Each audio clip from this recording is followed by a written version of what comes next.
নমস্কার, আপনি শুনছেন ট্রাইব টিভি বাংলা ডিজিটালের পডকাস্ট ফিসফিস। আর আমি সুপ্রিয়া বলছি। জীবনে একবার হলেও তারকেশ্বর মন্দিরে পুজো দিয়ে যান। এখানে বাবার অপার মহিমা, বাবার কৃপায় কখনো অসুস্থ মৃত্যু পথযাত্রী মানুষ বেঁচে উঠেছেন, কখনো নিঃসন্তান মায়ের কোলে এসেছে সন্তান। ট্রাইব টিভি বাংলা ডিজিটালের পডকাস্টের আজকের এপিসোড ফিসফিসে রইল এ বিষয়ে বিশদ তথ্য। মানুষের সংসারে অভাব অনটন দূর করে দিয়েছে বাবা তারকনাথ। অথচ বাবাকে খুশি করতে বেশি কিছু লাগে না, শুধু ভক্তি ভরে পুজো করলেই বাবা সন্তুষ্ট। এই চৈত্র সংক্রান্তিতে তারকেশ্বরে তো তিল ধারারও জায়গা নেই। এখানকার শিবলিঙ্গ জুড়ে শুধুই রহস্য আর রহস্য। এই চৈত্র মাসে বাবা তারকনাথের কথা শোনাও পুণ্য লাভ। তারকেশ্বর বাবার মন্দিরে সবসময় ভক্তদের ঢল। বাঁকে করে জল নিয়ে দূর দূরান্ত থেকে হেঁটে আসেন ভক্তরা। ভোরের আলো ফোটার আগেই শুরু হয়ে যায় পুজো পাঠ।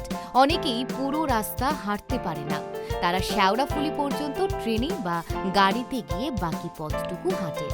বাবার মাথায় জল ঢেলে মানত করেন তারা। মন্দিরের উত্তরে রয়েছে দুধপুকুর, অন্যদিকে রয়েছে লক্ষ্মী নারায়ণ মন্দির ও কালী মন্দির। ভক্তদের বিশ্বাস, দুধ পুকুরে ডুব দিয়ে পুকুরের জল বাবার মাথায় ঢাললে সমস্ত মনস্কামনা পূর্ণ হয়। আটচালার সামনেই রয়েছে এক বিশাল নাট মন্দির। ভক্তরা এই নাট মন্দিরে বসেই বাবার কাছে নিজের মনের কথা উজাড় করে দেন। কত দূর দূরান্ত থেকে মানুষ আসে এখানে। রোগ ভোগ আপদ বালাই, কত মানুষের কত রকম সমস্যা, বাবা শোনেন সবার কথা।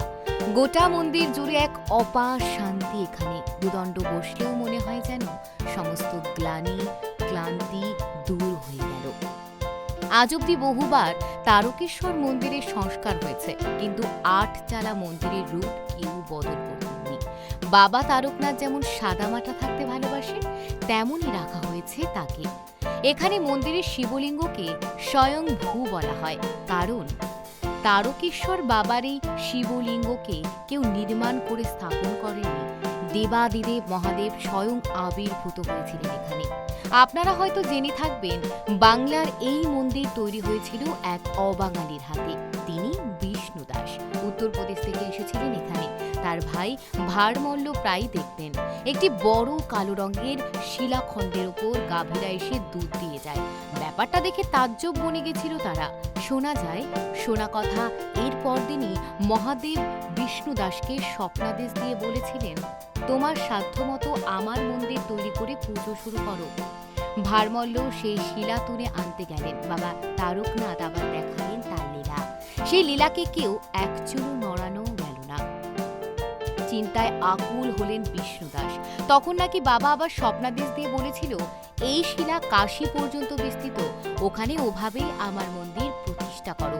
সেটাই হলো, তৈরি হলো সুন্দর একটা আটচালার মন্দির। তারপর থেকে দশকের পর দশক এভাবেই পূজিত হচ্ছেন বাবা তারকনাথ। আপনাদের কেমন লাগছে ট্রাইব টিভি বাংলা ডিজিটালের পডকাস্ট ফিসফিস? কমেন্ট বক্সে লিখতে ভুলবেন না, এবং তার সঙ্গে এটাও জানান যে কি কি বিষয়ের ওপর পডকাস্ট শুনতে আপনিও আগ্রহী।